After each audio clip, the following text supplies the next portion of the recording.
Salut tout le monde, j'espère que vous allez bien. Bienvenue dans ce nouvel épisode après 1000 siècles de Bienvenue chez moi, mon podcast mais vidéo en fait. C'est un podcast vidéo. Ouais, je suis de retour sur YouTube après un très très long moment, mais là je vais enchaîner les enregistrements de podcast parce que j'ai plein d'idées. Et tant qu'elles sont fraîches et que j'ai beaucoup de choses à dire, on va les enregistrer et puis après peut-être que je serai absent à nouveau. En fait, je fais Beyoncé, genre je viens que quand j'ai quelque chose à vous donner. Mais après, je suis un procrastinateur. Ça m'étonnerait que Beyoncé procrastine. En tout cas, ça me fait trop plaisir de vous retrouver. J'espère que vous allez bien. Désolé si j'ai le micro dans les mains et écouteurs. Je suis pas encore un pro. Désolé pour mon décor, etc. C'est pas mon décor. C'est juste que il s'est passé beaucoup de choses dans ma vie. Peut-être que dans le prochain épisode, je vais vous raconter ma vie, je vais vous faire un update de ma vie et on blablatera ensemble, ok? Je vais essayer de diversifier les contenus et tout, et puis on essayera de faire des choses sympas, si vous voulez bien. Amour. Mettez-vous à l'aise directement, on va rentrer dans le vif du sujet. Moi j'aime pas trop les longues intros, en tout cas j'espère juste que vous allez bien. Si ça va pas, bah ça ira un jour. Écoutez, dans ce podcast je voulais traiter plusieurs sujets, mais déjà je voulais commencer par changer de lumière. Peut-être mettre une lumière comme ça. Voilà, moi j'aime bien les lumières comme ça, crème un peu.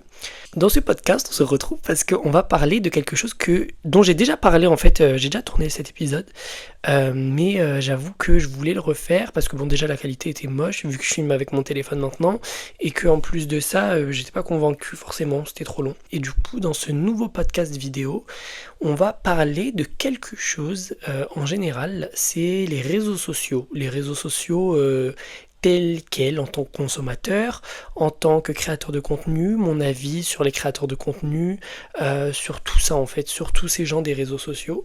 Et voilà, en fait j'ai envie de parler de ça parce que j'aime bien ce sujet et puis c'est vrai qu'on n'en parle pas assez nous en tant que personnes qui font des vidéos sur internet. Donc c'est parti. Écoutez, la vidéo elle est pas structurée, mais déjà moi sachez qu'en ce moment je suis très en colère et que je déteste beaucoup les réseaux sociaux. En fait je sais pas si vous avez capté mais il y a quelques temps, j'en ai déjà parlé dans une vidéo sur TikTok. Il y a une créatrice de contenu qui s'appelle Carmel qui a été victime de racisme. On va rentrer directement dans le vif du sujet, hein. Et en fait, c'est dingue. Parce que j'aime bien le fait que la parole, elle se libère beaucoup. J'aime bien le fait que les gens n'ont plus peur des marques, etc. Pour dénoncer le racisme qu'ils ont vécu. Je vois beaucoup Paola Locatelli et Cyrine qui se libèrent de ça et j'aime trop. Je vois aussi Carmel qui du coup, elle aussi en parlait. Je vois des créateurs de contenu qui commentent les vidéos et qui disent j'aimerais bien si vous saviez et tout, mais poupettes, faut parler. Ça y est, frère. En fait, moi, je me dis au bout d'un moment, on a tellement rien à perdre en fait. Je sais pas pourquoi on devrait avoir peur de quelque chose. Moi, j'ai dit que j'allais me libérer autour de tout ça. En fait, je vous explique. J'ai charbonné ces 5 dernières années. Il n'y a rien eu pour moi, en fait, que les choses soient claires. De toute façon, vous l'aurez vu, s'il y avait quelque chose pour moi, je peux pas vous mentir, vous dire non, mais non, non, non, non, non. Je suis pas du genre à refuser les très bonnes opportunités. Voilà, les opportunités que je refuse, c'est Chine et Temu. Mais les très bonnes opportunités, si j'en avais eu, je les aurais jamais refusées. Et en parlant d'ailleurs d'opportunités, parce qu'attendez, ça me fait tilt, je vais tout mélanger, mais il y a un mec tout à l'heure, je suis retombé sur un commentaire que j'ai mis sur une vidéo qui parlait justement de ça. La vidéo, elle parlait des influenceurs rebeux qui ont que des partenariats avec les fast-food. Et dans les commentaires, j'ai dit, c'est une dinguerie pour moi que les rebeux, en fait, ils aient que ça comme partenariat. Et c'est clairement du racisme que les rebeux aient que des fast-food en partenariat. Et quelqu'un dans les commentaires qui a répondu, mais toi, tu t'attends à quoi? T'as percé avec ta morve qui coule. Alors écoute-moi bien, petit bolos que tu es. Déjà, rien que toi et tes 49 followers là, déjà rien que toi, je peux être Michael Jackson face à toi. Tellement ta carrière elle est foirée, tellement t'as rien pour toi, tellement personne te calcule, ni dans tes rêves, ni dans ta réalité. Tu fais des scénarios, les personnages ils veulent même pas te suivre tellement, même dans tes scénarios, les gens ils ont pas envie de te connaître. Donc écoute-moi bien, la prochaine fois que tu viens sous les commentaires des gens pour dire, toi tu t'attends à quoi des réseaux sociaux parce que t'as percé avec ci ou avec ça, mon chéri, je suis une légende vivante, je suis une putain de légende vivante. Est-ce que tu sais, je suis qui? Je suis Adèle. J'ai failli dire mon nom de famille. Mon chéri, je suis arrivé sur les réseaux sociaux à 16 ans. À 17 ans, j'avais déjà 1 million d'abonnés. Je suis quelqu'un en fait. Genre, je vais jamais nier à quel point j'ai été impactant sur les réseaux sociaux et surtout sur TikTok français. Je vais pas dire les réseaux sociaux en général, mais en tout cas sur le TikTok français, que les gens le veuillent ou que le veuillent pas, qu'ils l'acceptent, qu'ils digèrent mal, qu'ils s'étouffent avec. Voilà, comme Iseult elle a dit, étouffez-vous. C'est pas mon problème. Voilà, là je suis en train de faire une Iseult, mais c'est pour vous remettre à vos places. Je suis quelqu'un, voilà, malheureusement, faut l'accepter. Donc bref, voilà. Mais vous voyez, encore une fois, j'ai cliqué sur le profil et puis j'ai vu quel style de personnes c'était ni un rebeu ni un renois, voilà, c'était pas une personne racisée. Et en général, c'est rare que les personnes racisées parlent comme ça, même s'il y en a qui sont très, voilà, des fois il y a des rebeux, il y a des renois qui parlent mal, etc. Mais la majorité du temps, c'est pas eux, parce que du coup, celles et ceux qui essayent de décourager, c'est ceux qui sont privilégiés. Et puis la personne était clairement une personne privilégiée qui a commenté ça. Donc c'est pour ça, je suis arrivé sur le profil et je me suis dit, ah, c'est ces gens-là. Ah, ça c'est quelqu'un qui en fait, tu vois, ne connaît rien à la vie, n'est pas instruit. Ça c'est des gens qui en fait vont refuser de s'éduquer à la vie parce qu'en fait ça les concernera jamais ces causes-là. Donc ça sert à rien de perdre ton temps. Mais je voulais quand même faire une petite mise au point parce qu'en fait tout se joint. En ce moment, il y a beaucoup de racisme et il y en a beaucoup qui se libèrent de ça. Moi, j'aime beaucoup parce que, en fait, je vous jure, c'est tellement dingue.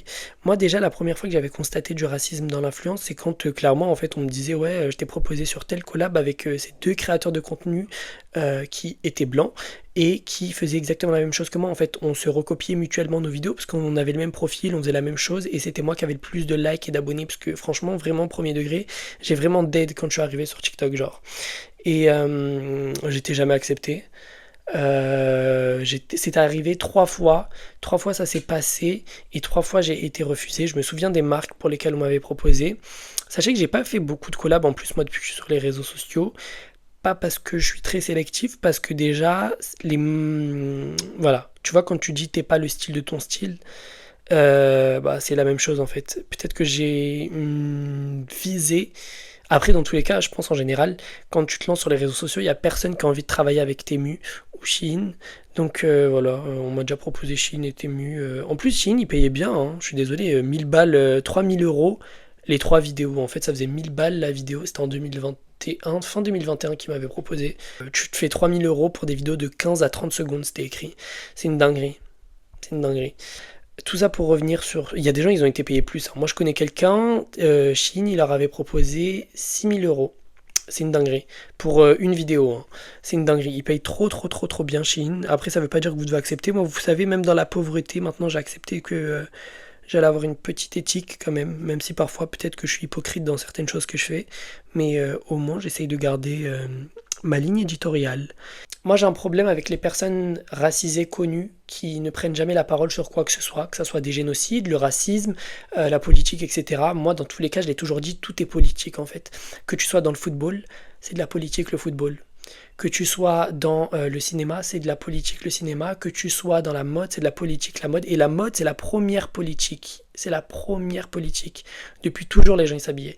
Le foot, ça n'existe pas depuis toujours. Le cinéma, ça n'existe pas depuis toujours. Par contre, une chose existe depuis toujours, c'est la mode. La mode, c'est pas juste quelqu'un qui vient et qui te fait de la haute couture dans des ateliers. La mode, c'est genre, là, je suis fashion, parce que je suis habillé, en fait. Même celui qui sort tout nu, en fait, c'est un fashion. Parce que y a un acte derrière tout ça, il veut peut-être dénoncer quelque chose, pas, ils veulent faire quelque chose. Mais en tout cas, tout est politique. Les gens doivent comprendre que tout est politique. Donc déjà, tu peux pas venir sur les réseaux sociaux et dire, moi, je suis pas politique, parce que ma chérie, même le maquillage, c'est de la politique. Même le make-up, c'est de la politique. Tu vois. Donc, que vous le vouliez ou non, ça sert à rien d'essayer de rendre apolitique des sujets qui sont clairement politiques depuis la nuit des temps, en fait. Les cas, la politique existe depuis toujours, et puis en fait, tous ces sujets-là, ça a toujours fait débat, etc. Et il y a toujours eu, bon, du coup, des gens qui ont pris position, des gens qui n'ont pas pris position, et je trouve ça grave. Moi déjà, je suis désolé, je trouve ça trop grave, et je suis plus indulgent avec les personnes racisées qui se taisent plutôt qu'une personne privilégiée qui se tait. Parce que j'attends rien en soi d'une personne privilégiée. J'attends rien d'une personne qui est privilégiée, parce que quand t'es privilégié, t'as du mal à voir plus loin que ton nez, parce que les personnes privilégiées sont plus égoïstes que les personnes qui ne sont pas privilégiées. Et je trouve ça grave. Moi, l'égoïsme, déjà, je vous l'ai déjà dit, c'est pas une qualité hein, d'être égoïste. Il y a une différence entre se prioriser, se mettre en avant, faire passer soi avant les autres. Il n'y a pas de galère. Mais il y a une différence entre ça et t'en arrives au stade où, genre, tout ce qui ne concerne pas ta petite personne, elle te regarde pas. Ça veut dire qu'en fait, si dans la rue, il y a quelqu'un qui se fait insulter de sale noir ou de sale arabe, t'en as rien à faire tant que c'est pas toi qu'on n'a pas insulté de sale noir ou sale arabe. Et moi, ça me démange. Ça me fout la rage. C'est des trucs, et vous savez que ça, je peux péter un câble. Et Dieu merci, je me suis calmé. Dieu merci, j'insulte dans ma tête. Dieu merci, je me fais des scénarios où j'insulte ces personnes. Parce qu'en fait, ça tiendrait qu'à moi, je les insulterais sur Internet. Mais bon, j'ai un job, j'essaye de Voilà, j'essaie quand même de tenir une image qui est plutôt normale, pas violente, quoi. Puis surtout qu'il y a des jeunes qui nous regardent, je trouve ça trop grave en fait. Tant que ta petite personne n'est pas touchée, t'estimes que, pas on s'en fiche, mais clairement on en a rien à foutre. Moi je trouve ça trop grave et je trouve ça honteux parce que ça veut dire que en fait, au-delà, en fait je me dis, même si tu vois, t'es une personnalité publique qui travaille avec des marques pas éthiques, tu peux faire l'hypocrite à dénoncer. Moi, je vous jure, je vous l'ai toujours dit, même si t'es hypocrite peut-être financièrement, sois au moins pas hypocrite dans tes sujets. Moi, je déteste les gens comme ça. Par exemple, vous savez, je suis en train de repenser à quand il y a eu l'histoire avec Aya et qu'elle était venue un peu en mode gamine, fuck le RN, etc. Emoji qui tire la langue ou je sais plus ce qu'elle avait fait. J'étais tellement déçu parce que en fait quand 2 semaines plus tôt je lisais son interview pour Vogue et qu'elle disait que sa musique c'était un mélange de toutes les cultures, que sa musique c'est un mélange culturel entre les Noirs, les Arabes et les Français. Bon quand je dis français vous comprenez, en français d'origine.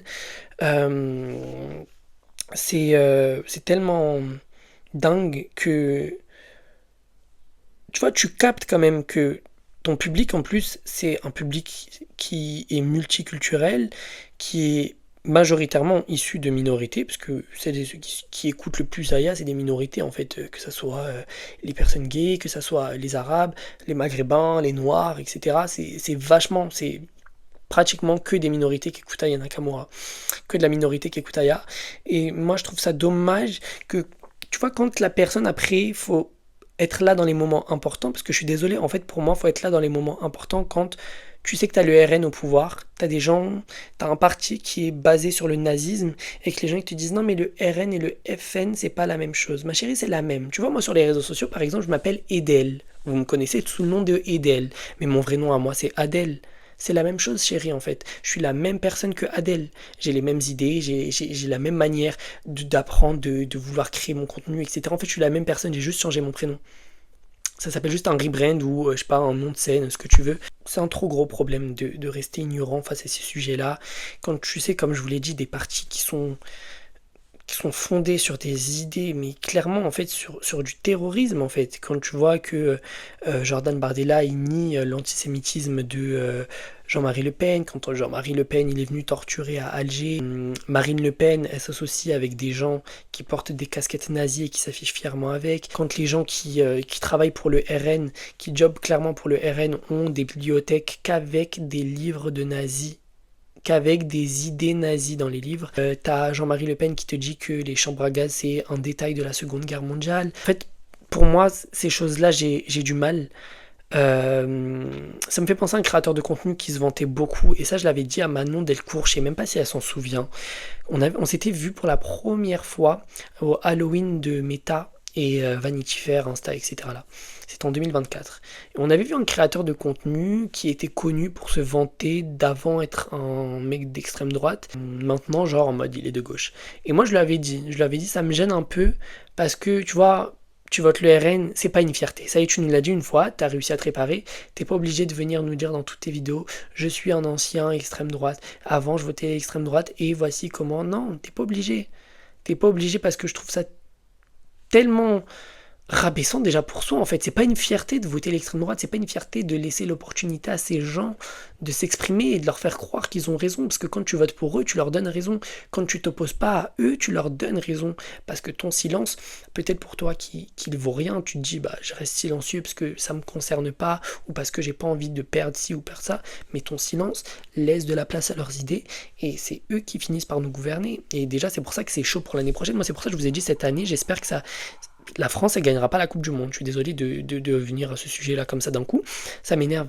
Ça m'énerve parce que dans tous les cas, il y aura un problème. Si la France, elle perd, ils vont dire ah, regardez les salles noires de l'équipe de France, il n'y a que des Noirs et des Arabes en équipe de France, etc. Jusqu'à là, il y a 3 semaines, ils le faisaient. Ils sont jusqu'à là, aujourd'hui, je vais sur Twitter, il y a au moins un raciste qui a tweeté l'équipe de France, elle est remplie de Noirs. Par contre, si elle remporte l'équipe de. Si cet été, elle ramène la coupe à la maison, là.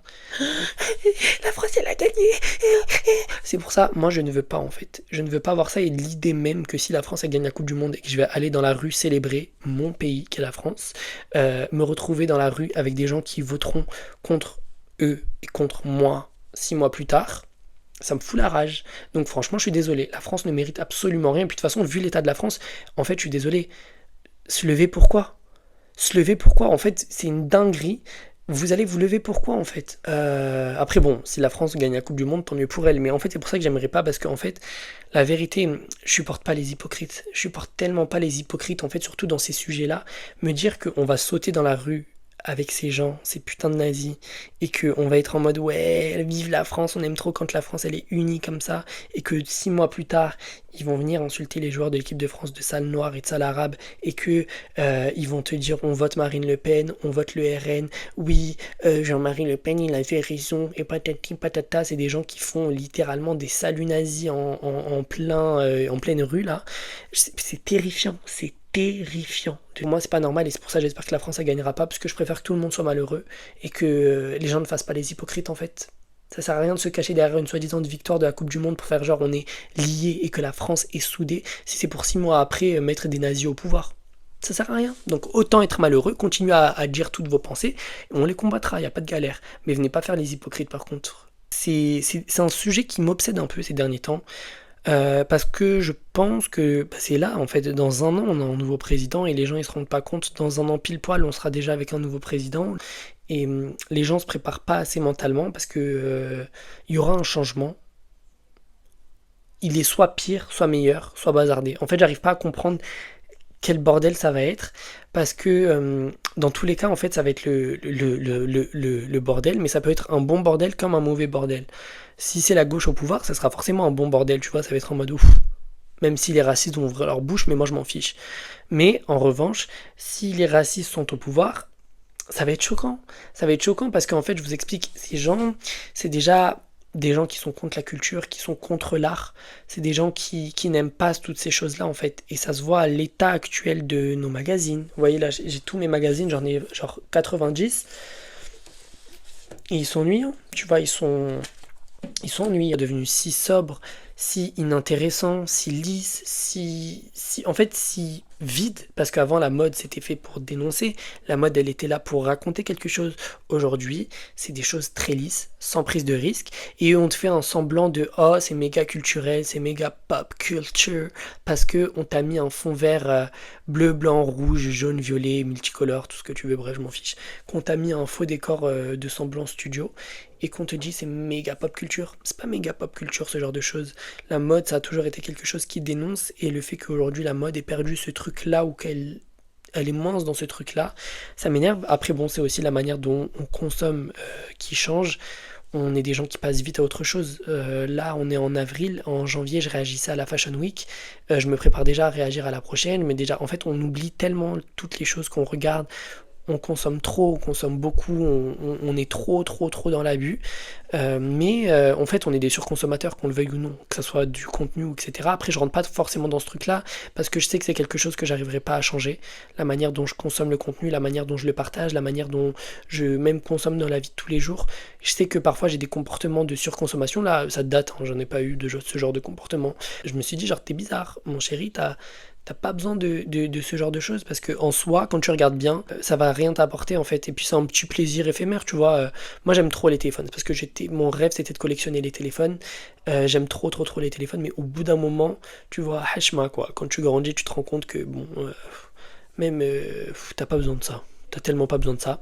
Après, je sais que bon, si j'ai l'argent, je consommerai plus en vrai, hein. Je peux pas faire l'hypocrite avec vous. Si j'ai l'argent, je vais plus consommer. Est-ce que j'aurai une vie, je sais pas, à la Bill Gates, jamais de la vie. Parce que c'est pas quelque chose qui m'intéresse, même être milliardaire et tout. Moi, mon rêve, c'est d'avoir beaucoup d'argent. Certes, je le dis, c'est vraiment d'avoir beaucoup d'oseille. Mais après, c'est la manière dont tu l'utilises ton argent. Tu vois, moi, je trouve que quand tu as beaucoup d'argent et que ton argent, bah, tu l'investis pour toi, tu fais attention pour toi, tu te sécurises toi, tes descendants, tes ascendants, pour des générations à venir. Ça te permet bah, d'arrêter de travailler et puis tu kiffes ta vie en fait. Je suis désolé, il n'y a pas de mal à kiffer sa vie en fait. Au bout d'un moment, faut arrêter ce genre de choses aussi. Pour moi, tu as clairement le droit de kiffer ta vie. Si ton argent, il aide aussi les gens. Moi, je trouve que le plus important, c'est que si ton argent, il aide les gens, c'est le principal. Pour moi, tu peux pas être millionnaire, milliardaire si ton argent, il est que pour toi. Je vous jure, j'arrive pas avec cette idée de me dire que il y a des gens sur cette terre, ils sont millionnaires et milliardaires et que leur oseille, il est que pour eux. Genre, je trouve ça trop égoïste, tu vois. Genre, il y a des limites, encore une fois, dans l'égoïsme. Et même, je pense que humainement, je sais pas, normalement, humainement, quand t'aides les gens, parce que l'argent, en fait, c'est un peu la base de tout. ils nous font croire que d'abord l'argent c'est premier, alors qu'en vrai je pense que c'est la santé. Parce que dans tous les cas, même si, admettons, t'as le cancer et que t'as tout l'argent du monde, si tu dois crever ton cancer et que t'es genre en phase terminale, tu vas partir, chérie. De toute façon, on va tous crever. Mais c'est pour te dire, tu vois, genre, si t'as pas la santé et que c'est genre mort pour toi, peu importe combien d'euros, de milliards tu peux leur donner à l'hôpital, aux aides-soignants, aux infirmiers, aux médecins, ils peuvent pas te sauver en fait. Donc ton argent en fait au final il te sert à rien, même si on nous fait croire que l'argent c'est le point principal de la vie. Mais, pour moi, tu ne peux pas être millionnaire ou milliardaire si ton argent il est que pour toi. Pour moi c'est trop nul. Parce que même humainement, normalement quand t'aides les gens, ça te fait du bien. Et comme je vous l'ai dit, en fait l'argent c'est le point de base malheureusement. C'est un peu devenu quand même le point de base de notre monde.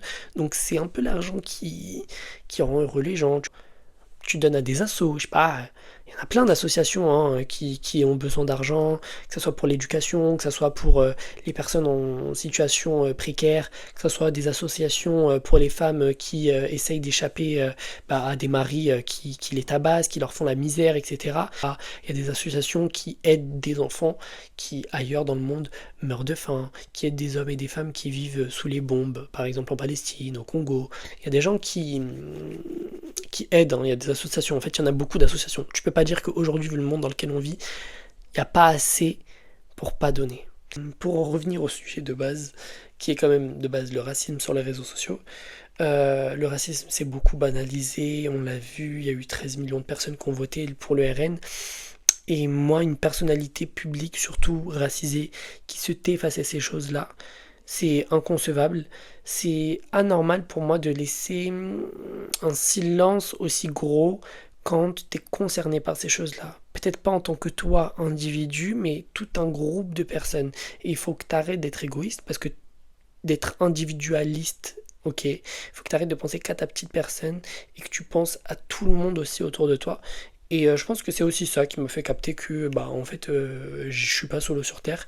Parce que quand j'ai commencé les réseaux, bon déjà j'étais super jeune, mais j'étais déjà engagé, je m'en rappelle, puisque la dernière fois je suis retombé sur des stories que je mettais sur mon Insta privé. Et j'étais en mode oh purée, j'avais déjà ces connaissances-là pour dénoncer ces choses-là à cet âge-là. J'étais super jeune. J'étais surpris parce que franchement, la vérité, en fait, j'ai pas une image de moi très engagée à 15, 16, 17 ans. J'ai vraiment commencé quand j'ai commencé à être majeur et que j'ai commencé à comprendre que bon, peut-être le monde est... Après, c'est aussi les personnes que je suis sur les réseaux sociaux. Crazy Sally, je suis désolé, c'est l'une des premières qui m'a beaucoup instruit sur certaines choses. Et elle m'a éduqué sur beaucoup de sujets. Et c'est incroyable le fait qu'on ait quelqu'un comme Crazy Sally qui vienne faire des vidéos. Et il y a plein d'autres choses. Après, quand tu vois, tu grandis, t'aimes bien lire des articles. Ça me surprend que j'aime bien lire des articles premier degré. Après, moi, j'aime tous les articles, j'aime tout.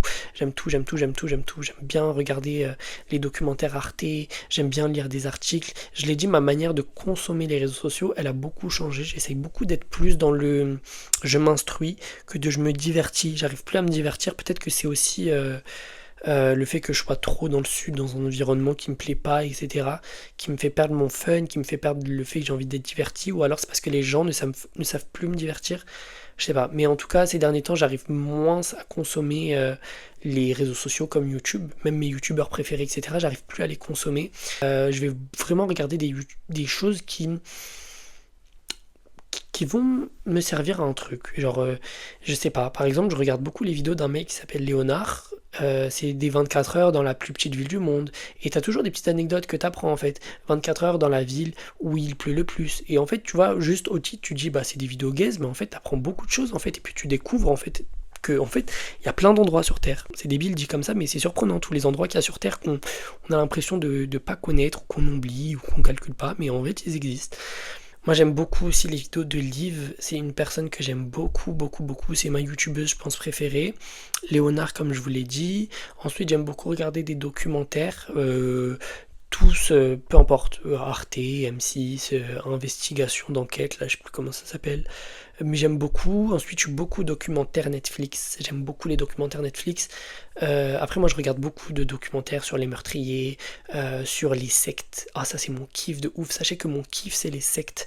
J'aime beaucoup, beaucoup, beaucoup les sectes. Et mon rêve ultime, c'est de m'intégrer dans une secte. Mais bon, maintenant que je l'ai dit, c'est mort. J'ai pas envie de me faire cramer, donc je le ferai jamais. Mais mon rêve, ça aurait été de m'intégrer dans une secte pour que je puisse, en repartir en faisant un documentaire. En fait, c'est mon rêve de faire un documentaire dans une secte.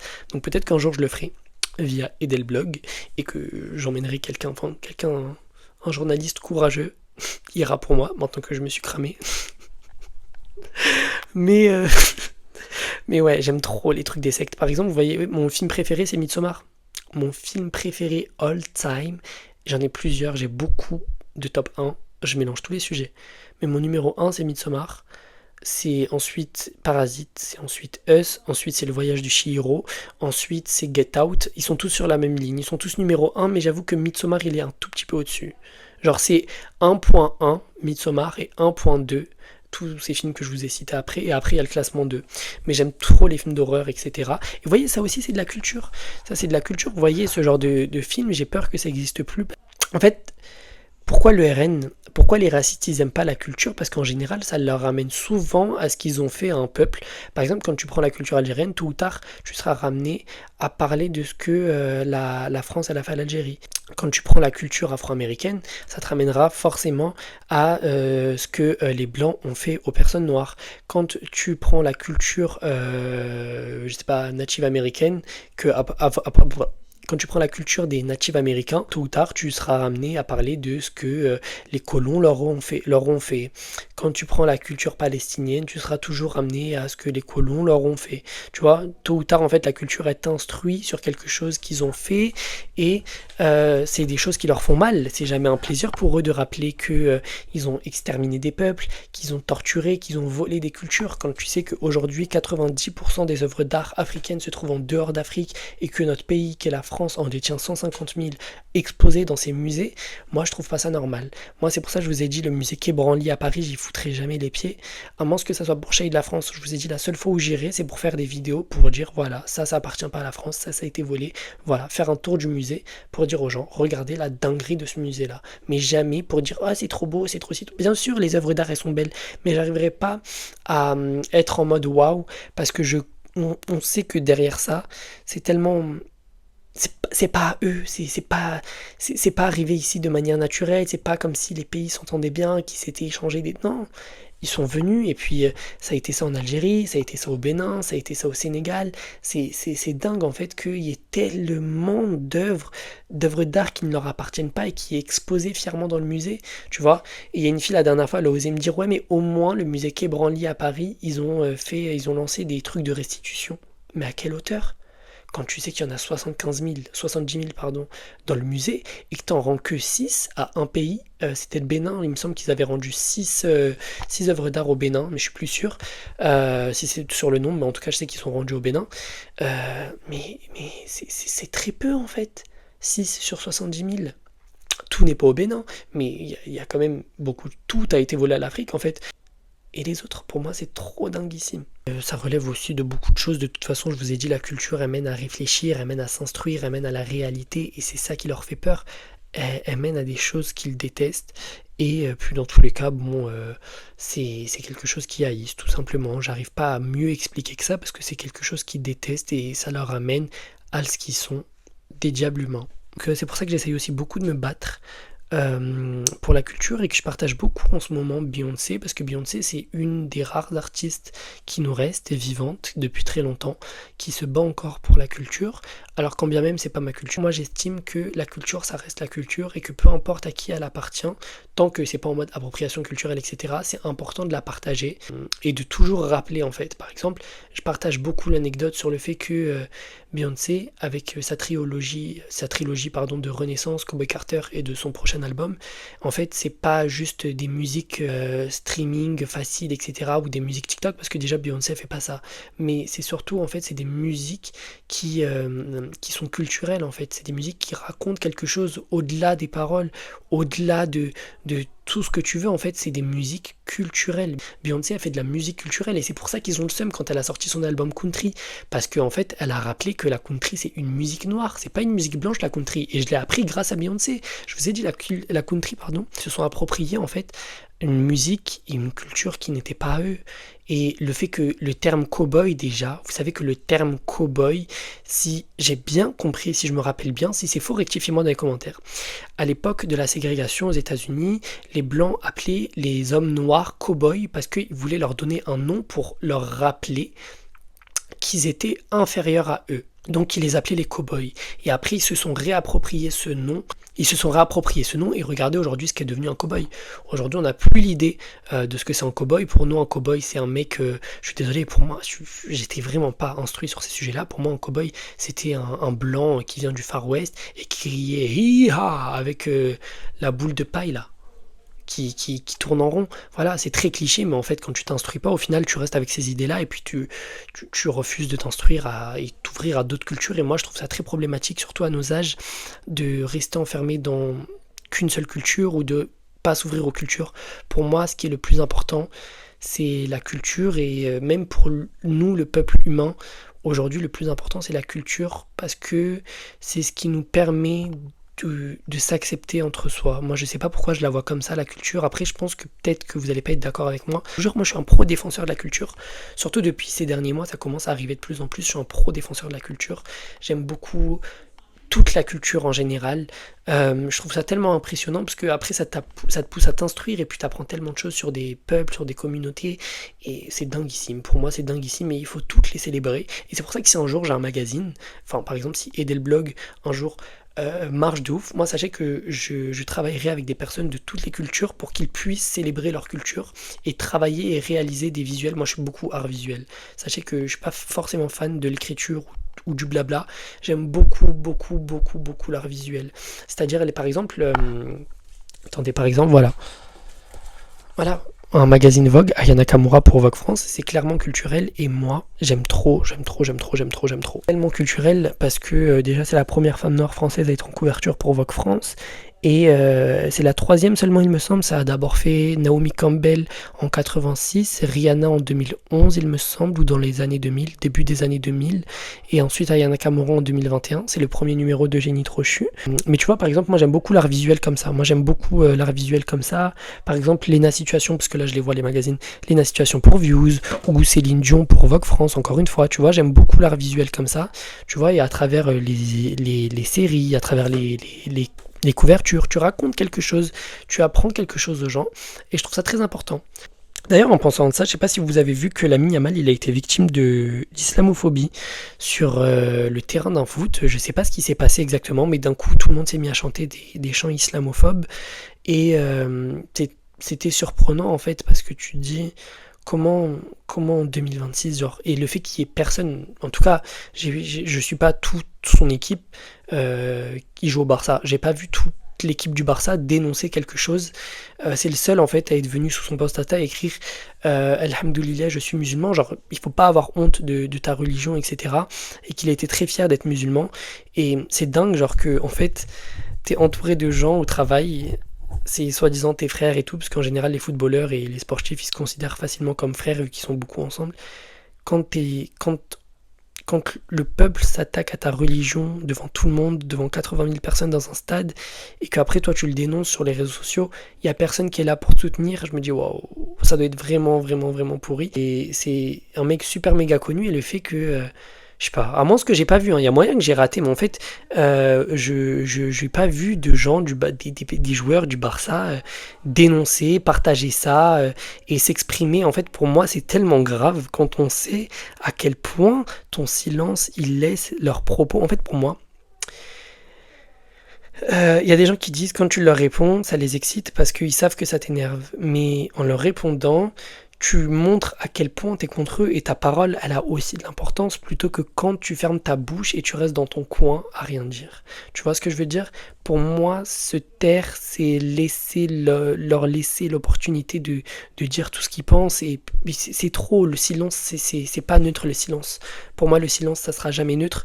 Le silence, c'est leur donner l'opportunité de parler, de normaliser leurs propos, de s'agrandir et de rentrer trop facilement dans la tête des gens, surtout quand on connaît leurs propos qui sont clairement des propos terroristes, des propos terrorisants. Ils sont là pour effrayer la société, pour effrayer les peuples, pour les séparer entre eux. Quand tu vois qu'il y a plein de personnes issues de minorités qui crachent sur Thémas Cake, qui est juste une femme voilée qui fait de la pâtisserie, et qui, pour Cédric Grolet, mais personne dit rien, je suis désolé, pour moi, c'est une dinguerie. C'est une dinguerie. Quand tu vois que même les minorités, elles s'y mettent, en fait, j'ai envie de me réveiller, de vous insulter vos races. Parce que vous jouez à quoi? Vous jouez à quoi? Est-ce que vous avez vu l'état du monde? Genre, on est en 2027, dans 6 mois. T'as capté, on n'est pas vraiment presque 6 mois au final. Mais, je sais pas, c'est bizarre. Pour moi, c'est des trucs qui j'ai un blocage, franchement j'ai un blocage avec ça. En tout cas, je déteste beaucoup les réseaux sociaux pour ça, parce que j'ai trop de mal avec les personnalités publiques qui se taisent trop. Jamais parlé, je demande pas à ce qu'on devienne des médias d'information, même moi là, ça fait je ne sais combien de temps j'ai pas posté de story, alors qu'il continue à se passer des dingueries sur cette terre. Pourtant je le mets pas en story, mais tu vois, je sais que quand même, je dénonce et que je parle et que j'ai pas peur de parler. Comme je vous l'ai dit, tu vois, quand tu as ton public qui te ressemble, c'est encore pire de rester silencieux parce que ce que eux ils vivent, ils peuvent pas le mettre en avant parce qu'ils ont pas ta visibilité. Allez, mais toi, t'as pas peur parce que t'as peur des représailles. Les seules représailles dont t'as peur, c'est des représailles financières et contractuelles. Je sais pas trop si c'est le terme, mais en gros, t'as peur de perdre des contrats. Mais en tout cas, voilà, c'est tout ce que je pense en ce moment. Et moi, il y a un autre truc qui m'énerve, c'est quand on dit à des personnes racisées qu'elles ont une image ghetto. Vous voyez, par exemple, moi, on m'a toujours dit que j'avais une image ghetto. On m'a dit qu'il fallait que je me lisse pour plaire aux blancs. Je vous le jure, Dieu est témoin qu'on m'a déjà dit ça, je ne sais combien de fois. Qu'en gros, j'étais trop ghetto. Et on m'a déjà fait la liste des vidéos que je devais supprimer ou que je devais arrêter de faire et tout. J'ai jamais écouté, parce que bon, j'ai que ça à foutre, non. J'ai pas que ça à faire, en fait. Dans tous les cas, ça y est, en fait. Je peux pas venir voir un gamin de 20 ans et lui dire arrête de faire ça, et lise-toi pour les marques. Et puis en fait surtout, ça y est quoi. En fait, dans tous les cas, même j'ai 70 ans, 30 ans, 15 ans, en fait non. Il n'y a pas à se lisser ou à effacer sa culture ou etc. Vous voyez par exemple, il y a des personnes racisées qui font un peu moins ces personnes racisées, peut-être parce qu'ils n'ont pas trop reçu d'éducation culturelle, qu'on leur a pas beaucoup parlé de leur origine, etc. Et donc ça fait que c'est des gens, et c'est surtout aussi, par exemple, attendez, je vais en venir là, et c'est des gens qui réussissent plus facilement parce que aussi ces personnes-là, elles correspondent pas aux clichés racistes sur les personnes issues de minorités. Par exemple, Lena Situation, je prends beaucoup elle pour exemple parce que je suis content en fait qu'elle ait pris la parole dessus et qu'elle-même elle dise qu'elle est une version maghrébine acceptée par la publicité en France parce que Lena Situation elle correspond pas vraiment en fait au cliché de la femme maghrébine. Quand ils sont venus et qu'ils ont fait tout un bordel parce qu'elle avait un foulard dans les cheveux, tu vois, attaché en style, là, dans une robe Zero qui était magnifique, ils lui ont fait tout un bordel, ils ont dit que c'était la mode des frères terroristes, etc. Mais ça, ils lui font parce qu'ils se sont rappelés ce jour-là que c'était une femme maghrébine. Parce que de base, Lena Situation, il la considérait pas vraiment comme une femme maghrébine. Ou alors, quand il fallait un quota, on savait que Lena, en fait, ah oui, Lena, elle est maghrébine, donc on va la rajouter pour le quota, tu vois. Et je pense que ces gens ne considéraient vraiment pas Lena, considèrent Lena comme une maghrébine quand ça leur arrange. Quand elle avait un foulard dans les cheveux et une robe Zero ample, ils ont dit ah la mode est des frères musulmans. Et puis encore une fois, comme je vous l'ai dit, il y a un problème avec la culture dans nos pays, enfin en Occident, il y a un problème avec la culture, c'est qu'ils aiment beaucoup effacer la culture des gens et qu'ils aiment pas en fait la culture tout simplement. Et ils essayent d'éloigner les gens de leur culture pour qu'ils puissent vivre comme eux. Et de temps en temps, voilà, on va leur rappeler que c'est des rebeux, quoi. En tout cas, je trouve ça vraiment triste. Et puis, ce problème-là, il s'applique pas qu'aux personnes maghrébines, il s'applique aux personnes noires. Une personne qui est light skin, elle réussira toujours plus facilement, les portes seront plus ouvertes pour elle qu'une personne dark skin.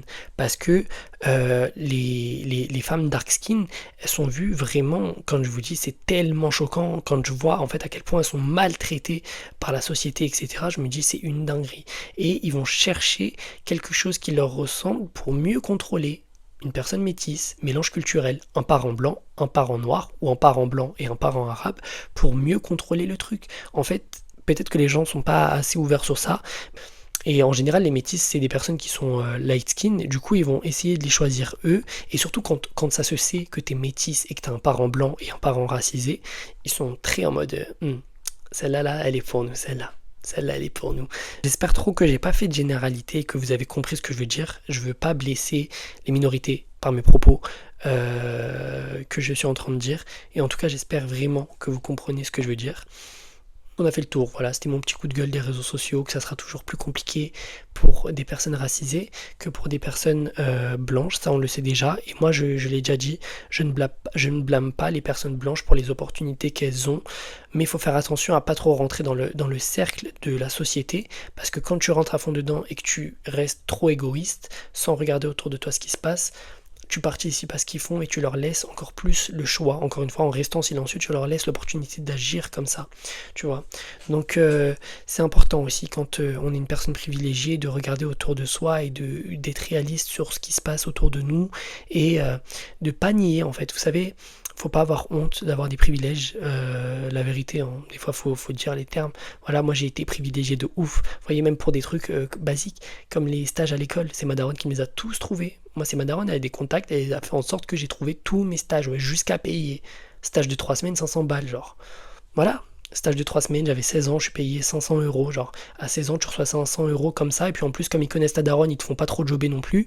Donc tu vois, c'est des opportunités comme ça. Alors, il y a plein d'autres privilèges. Le fait que je puisse faire des vidéos sur les réseaux sociaux, c'est un privilège parce que je savais que mes parents, ils ont eu l'argent pour m'acheter le dernier des téléphones, parce qu'ils avaient l'argent pour me payer un forfait mobile à 20 balles par mois, parce que je savais que déjà à la maison j'avais la wifi. Vous savez, des fois c'est des trucs tellement bêtes, mais le fait même d'avoir la wifi non-stop à la maison, c'est un privilège. Le fait même que tes parents ils te laissent autant de liberté de t'afficher sur internet, etc. en étant mineur, c'est tellement un putain de privilège. Le fait que mes parents ils m'ont laissé partir à Paris tout seul en étant mineur, c'est un privilège de ouf. Le fait que aujourd'hui je suis revenu chez mes parents et que je travaille pas, je fais toujours ce que j'aime sur les réseaux sociaux, même si ça rapporte moins qu'avant parce que je fais moins, c'est parce que aussi les réseaux sociaux payent moins, c'est quand on n'a pas d'opportunité, de partenariat, etc.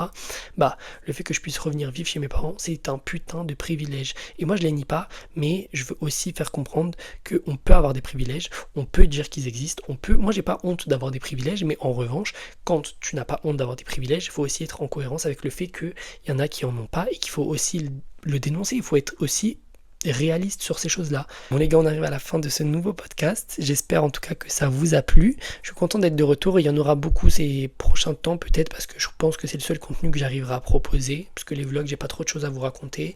Et ça sera un peu du blablatage de ma vie en soi, hein. Bon, en tout cas les gars, j'espère que cette vidéo vous a plu, ce petit podcast vous a plu. N'hésitez pas à vous abonner, à liker et tout, c'est tellement important pour moi. N'hésitez pas à me soutenir parce que j'aimerais beaucoup pouvoir évoluer et réussir dans ce que j'aime si vous m'en offrez l'opportunité. Et en tout cas, merci à vous de me soutenir pour mon retour. Si vous êtes nombreux, même si vous n'êtes pas nombreux, merci à vous d'être là. Bisous mes stars.